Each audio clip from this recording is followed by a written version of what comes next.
ప్రియులారా, 2 సంగతులు చెప్పి నేను ముగిస్తాను. అయిపోయింది నా సమయం. తూర్పుగోదావరి జిల్లాలో ఒక స్థలానికి అక్టోబర్ నెలలో, ప్రతి సంవత్సరం అక్టోబర్ నెలలో వాళ్ళు మీటింగులు పెట్టుకుంటారు. దాదాపుగా నేను 11-12 సంవత్సరాలు వారి మధ్యకు వెళ్ళి వాక్యం చెప్తుంటాను. కొద్ది సంవత్సరాల కిందట, బహుశా ఒక 5 సంవత్సరాల కిందట ఆ సేవకుడు నా దగ్గరికి వచ్చి అన్నాడు, అన్నా, ఒక ఆమె నిన్ను కలవడానికి వచ్చారు, మీరు మాట్లాడగలరా, పర్వాలేదా, పిలవమంటారా అన్నాడు.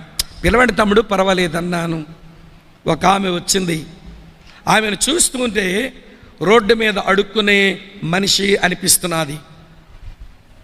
ఆమె చేతిలో ఒక, వినండి ప్రియులారా, బట్టలు మనం కొనుక్కుంటే ఇస్తారే ఒక పోల్తీన్ కవర్, అది పోల్తీన్ కవరే, బట్టల కవరే, కానీ అది కాస్త మురికి పట్టి మసి పట్టి చూడ్డానికి ఆ బ్యాగ్ అసహ్యంగా ఉంది. ఆ బ్యాగ్ పట్టుకొని ఆ మురికి చీర, ఆ కంపు చీరతో అమ్మట్ల నిలబడింది. అడిగాను, అమ్మా చెప్పండి, ఎవరు మీరు, ఎందుకు నన్ను కలవాలనుకున్నారమ్మా, ఎవరు మీరనంటే ఆమె పేరు చెప్పింది. ఆమె పేరు వెనకాల సాహు అని ఉంది. నాకు అర్థమైపోయింది ఈవిడ ఒరియా ఆవిడని. ఎందుకంటే సాహులు ఒరియా వాళ్ళే, ఒరియా బ్రాహ్మిన్స్ అన్నమాట. సరే మీరేంటమ్మా నా దగ్గరకు వచ్చారు అంటే, బాబు మీ ప్రాంతం వాళ్ళమే బాబు, ఎక్కడికి పని కొరకు వచ్చేసాము, పని కొరకు పొట్టపూటి కొరకు వచ్చిన తర్వాత ఈ పాస్టర్ గారు వాక్యం చెప్పగా మారు మనసు పొంది రక్షించబడి బాప్తీసం పొందాము. మీరు చాలా సంవత్సరాలుగా మా సంఘానికి వస్తున్నారు, మేము వాక్యం విని మేలు పొందుతున్నాము అంటే, మంచిదమ్మా, చాలా సంతోషం. మరేంటి ఇప్పుడు నాతో మాట్లాడాలని వచ్చారు కదా, ఏంటనంటే, బాబు మరి నేను ఇక్కడికి వచ్చాను కానీ మా ఊరు పుత్తంగిలో యేసు ప్రభు మాట ఒక్కసారి కూడా వినిన బాపత లేదు. మా ఊరోళ్ళు ఎవరు, యేసు ప్రభే నిజమైన దేవుడు, మనుషులందరి పాపాల కొరకు చనిపోయిన వాడని వినేటువంటి అవకాశం మా ఊరికి లేదు నాయన. ఎవరిని రానియరు మా ఊరోళ్ళు, క్రైస్తవుల్ని. మా ఊర్లో ఒక చర్చ లేదు, ఒక క్రైస్తవుడు లేడు. నాకు ఒక భారం వచ్చింది, ఎట్లయినా మా ఊర్లో సువార్త ప్రకటించాలి, మీరు మీటింగ్ పెట్టాలి. ఈ సాహుల సంగతి మీకు తెలుసు కదా ఎలా ఉంటారో, ఆ ప్రాంతం వాడివే గనక ఈ ఒరియా వాళ్ళ సంగతిని తెలుసు గనక నువ్వు మీటింగ్ పెట్టి వాక్యం చెప్తే కొంచెం వింటారేమో, అందుకే నీ దగ్గరకు వచ్చి అడిగాను, ఒక 3 రోజులు మా ఊర్లో మీటింగ్ పెట్టవా బాబు అంది. అమ్మా మీటింగ్ పెట్టడానికి అభ్యంతరం లేదు, కానీ ఆ ఊర్లో ఒక క్రైస్తవుడు లేడని అంటున్నావు, ఆ ఊర్లో పాస్టర్ గారు ఎవరు లేరని అంటున్నావు, ఆ ఊర్లో ఇదివరకు ఎవరు యేసు ప్రభుని గురించి విన్న వాళ్ళు ఎవరు లేరని అంటున్నాం.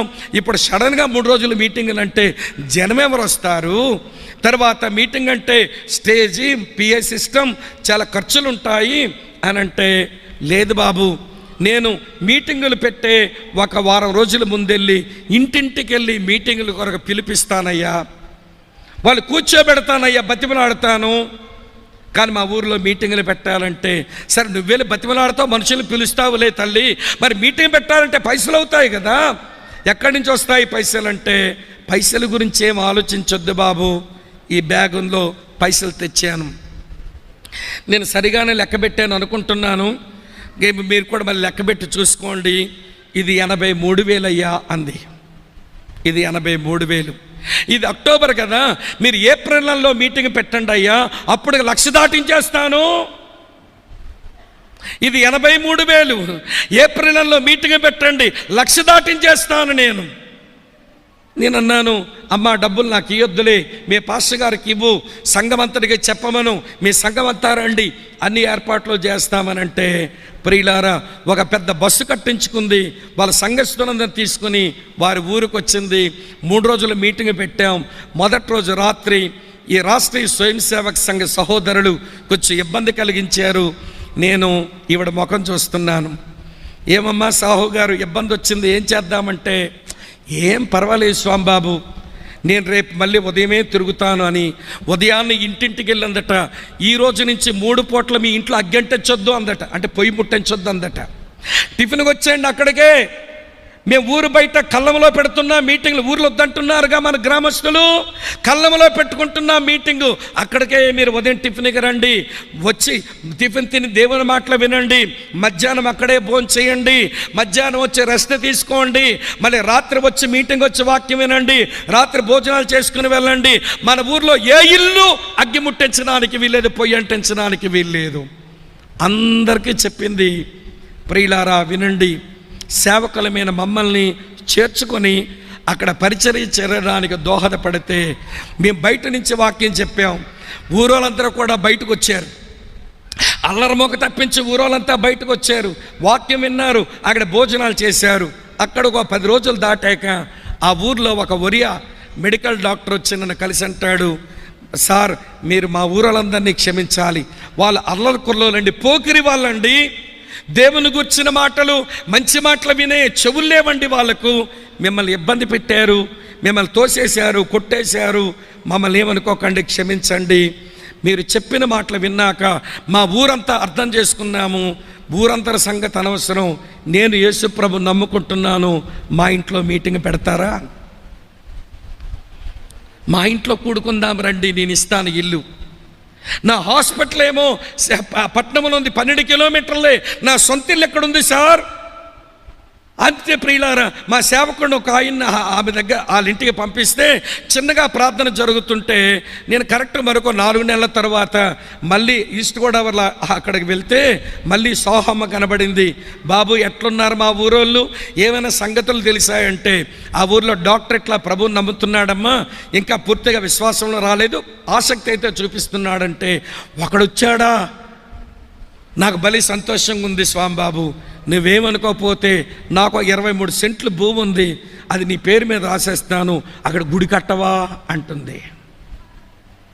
ఇంతకీ మొదటిసారి కలిసినప్పుడు అడిగాను, అమ్మా సాహు ఏం చేస్తుంటావమ్మా నువ్వు, ఏంటి నీ పని అంటే, ఆవిడ చీర చూస్తే, ఆమె పట్టుకొని బ్యాగ్ చూస్తే అది అడుక్కునే ఆవిడలాగా ఉంది కదా, ఏం చేస్తుంటావమ్మా అంటే ఆవిడ అంటుంది, ఉదయాన్న 5కి లేస్తాను బాబు, 11 గంటల లోపుగా 4 ఇళ్లలో పాచి పని చేసుకుంటాను, పాచి పని చేసిన కారణం చేత వాళ్ళు భోజనం పెడతారు, వీళ్ళేదో కూర ఇస్తారు, ఏదో మిగిలింది ఇచ్చేస్తారు, అవన్నీ ఇంటికి తెచ్చి నేను నా భర్త నా కూతురు తింటున్నాం, మా తిండికి ఏం ఖర్చు లేదు, వచ్చిన డబ్బులన్నీ మా ఊర్లో సేవ జరగడానికే, మా ఊర్లో సేవ జరగడానికే.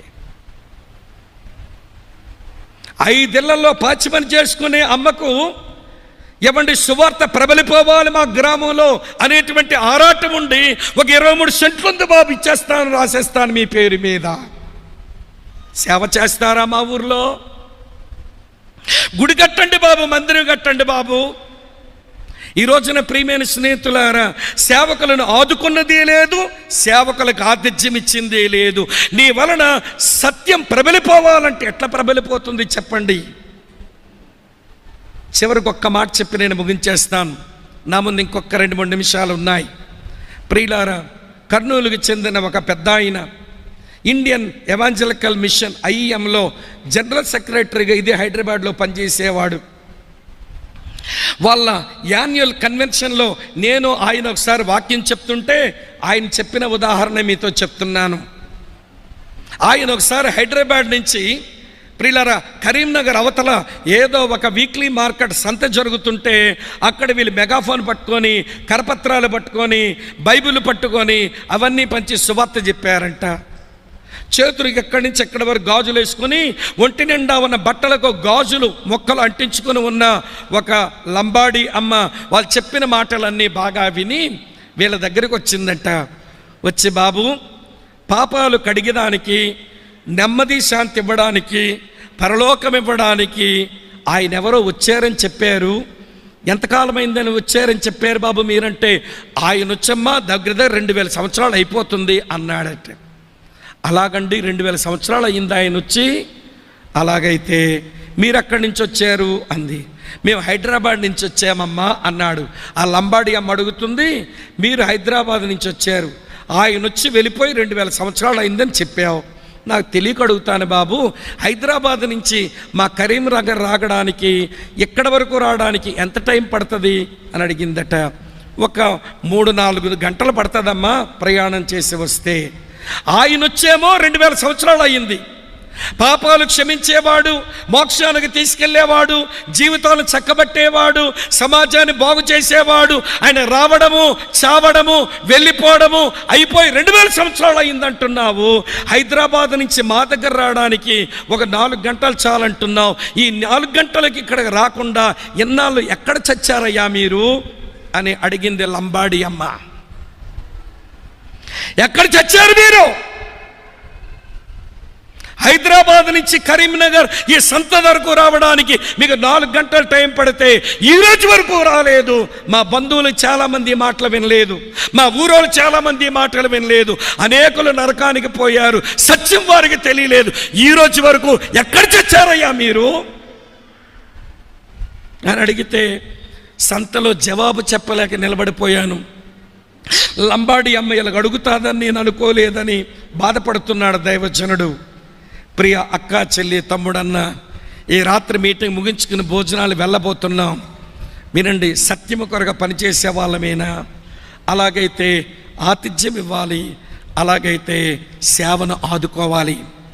ఈ సేవాభారం నీ భుజాల మీదుగా వేసుకుని నువ్వు ఏ వరమున్న దానివో, నువ్వు ఏ వరమున్న వాడివో, ఏమి చేయడానికి దేవుడు సామర్థ్యం ఇచ్చాడో ఆ పని చేయడానికి ఒక తీర్మానం చేస్తావా? లేకపోతే విన్న వాక్యమంతా ఇది నా కాదులే అన్నట్టుగా దులిపేసుకొని వెళ్ళిపోతామా? వ్యక్తిగతంగా నువ్వు వర్ధిల్లాలి, నీ కుటుంబంలో నీ వర్ధిల్లాలి, నువ్వు దేవుని మందిరములో నీ వర్ధిల్లాలి, సంఘములో నీ వర్ధిల్లాలి, సేవలో నీ వర్ధిల్లాలి, దేవుని రాజ్యములో నీవు వర్ధిల్లాలి. అన్ని స్థలముల్లో వర్ధిల్లవలసిన నీవు సువార్త సత్యము కొరకు, దేవుని సత్యము కొరకు నీవు గాయులాగే పని చేయాలి. ఆయన ఆతిథ్యమిచ్చే పని చేశాడు, అలాగనే ఆదుకుంటూ సహాయపడుతూ పనిచేశాడు. దేవునికి తగినట్టు, విశ్వాసులకు తగినట్టు ఆతిథ్యం ఇచ్చావయ్యా. ఇగో మనతో జతపని వారని ఆ సహోదరులను ప్రేమించావు, సువార్త పనిలో పాలివాడవయ్యావు, సత్యం అనేకుల దగ్గర వెళ్ళిపోవాలని చేయగలిగినంత సహాయం నువ్వు చేశావు. బహుశా నేను అనుకుంటాను బట్టలు ఇచ్చాడేమో నాకు తెలియదు, కొంత ఆహార మూటలు కట్టించాడేమో అది నాకు తెలియదు, వాళ్ళకి డబ్బులు కొంచెం చేతిలో పెట్టాడేమో అది నాకు తెలియదు, ఏదైనా వస్తువులు వాళ్ళ చేతిలో పెట్టి సేవలో వాడుకోండి అన్నాడేమో అది నాకు తెలియదు.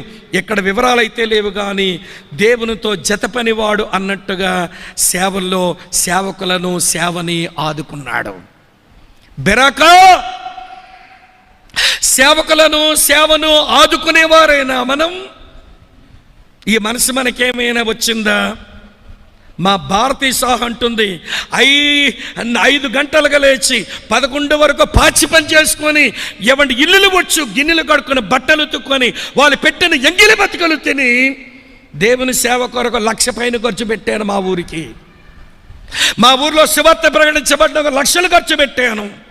మీరు నాజుగ్గా కనబడుతున్న మనుషులు, పెద్ద చదువులు చదువుకుంటున్న మనుషులు, మీకు ఎన్నో ప్రసంగాలు మీకుంటాయి, కానీ సువార్త వ్యాపకం కొరకు, సత్యం ప్రబలిపోవడం కొరకు ఈరోజు సేవను ఆదుకునే మనసు ఏమైనా వచ్చిందా? ఇది రాకపోతే, ఈ మంట లోపల రగలకపోతే, అది నిన్ను బంధించకపోతే, అది నేను దహించకపోతే, వినండి ప్రియులారా, వినండి, నీ పొందిన మారు మనసు అనుభవం ఏంటి? నువ్వు దేవుల్లో స్థిరపడిన అనుభవం ఏంటి అని నిన్ను ప్రశ్నించవలసి ఉంటుంది. ఒక్క మాట చెప్పి నేను ముగిస్తాను. మనం ఆతిథ్యం ఇచ్చిన, ఆదుకొనిన పరిశుద్ధుల పరిచర్యలో మనం చేసిన దాన్ని మర్చుటకు దేవుడెప్పుడు అన్యాయస్తుడు కాదు.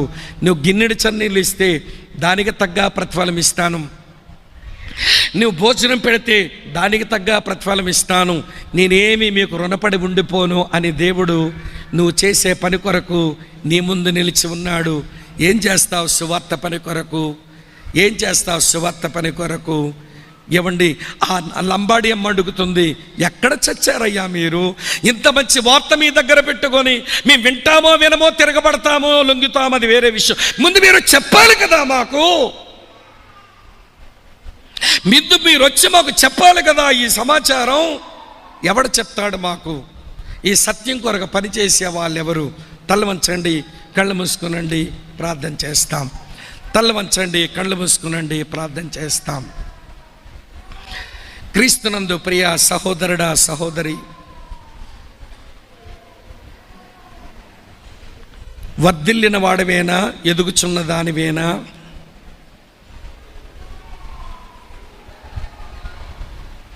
ఎక్కడెక్కడ ఎదిగావు, ఎక్కడెక్కడ నువ్వు దిగాలు పడ్డావు నీకే తెలుసు. నీ దివాలా కోరుతనం ఎవడో చెయ్యెత్తి వేనెత్తి నీకు చూపించకమునిపే నీ దివాలా కోరుతనాన్ని ప్రభు దగ్గర ఒప్పుకుంటావా? ప్రభువా, వ్యక్తిగతంగా లెబానోన్లో దేవదారు వృక్షములాగా, ఖర్జూరపు చెట్టులాగా, వృక్షములాగా నేను ఎదగలేదు ప్రభా, వర్ధిల్లలేదు నాయన. కుటుంబంలో వర్ధిల్లలేదు, నీ మందిరములో వర్ధిల్లలేదు, నీ సంఘములో వర్ధిల్లలేదు, నీ యొక్క సార్వత్రిక సేవలో సంఘములో వర్ధిల్లలేదు, సేవలోనూ వర్ధిల్లలేదు. చిన్న మాట కానీ అది మన గుండెలు పొడిచే మాట. ఎదుగు బదుగు లేని నీవు లోకానికి నవ్వులాటగా పనికొస్తావు, దేవుణ్ణి ఏడిపించడానికే పనికొస్తావు. ఎన్ని సంవత్సరాలుగా ఆయన ఏడిపిస్తూనే బ్రతుకుతున్నావు. ఆలోచించు. రా, మన గృహాలు తెరుద్దాం, మన హృదయాలు తెరుచుదాం, మన చేతులు చాపుదాం, మన పిడికిలి బిగించొద్దు. ఓపెన్ హ్యాండ్స్, చేతులు తెరుద్దాం, దేవుని పని కొరకు చేయగలిగింది చేద్దాం.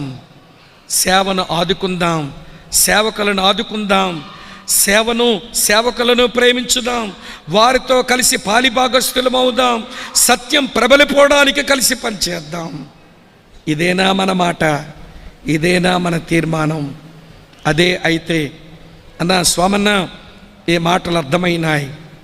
భారతీ సాహు, కరీంనగర్ సంతలోని లంబాడి అమ్మ, వాళ్ళ మాటలు విని కూడా నేను ఇంకా గుండె కదలక, నేను కరగక, నేను ఒక బండబారిపోయిన మనిషిలాగా ఈ రాత్రి కూడికలో నుంచి నేను ఎట్లా పోతాను? ఇగో నన్ను నేను డెడికేట్ చేసుకుంటున్నాను సత్యము కొరకు పనిచేయడానికి, సువార్త కొరకు సంఘము ద్వారా సేవకులతో కలిసి పనిచేయడానికి నేను అప్పగించుకుంటాను. దేవునితో జతపని వాడనవుతాను, దేవునితో జతపని గత్తెనవుతాను, సేవకులతో కలిసి పనిచేస్తాను, పాటుపడతాను. ఏది ఇవ్వగలనో ఇస్తాను, ఏమి చేయగలనో అది చేస్తాను, ఏది చెప్పగలనో అది చెప్తాను. ప్రభు నన్ను ప్రతిష్ఠించి అభిషేకించి నన్ను వాడుకోవాలి అన్న ఆశ ఉంది.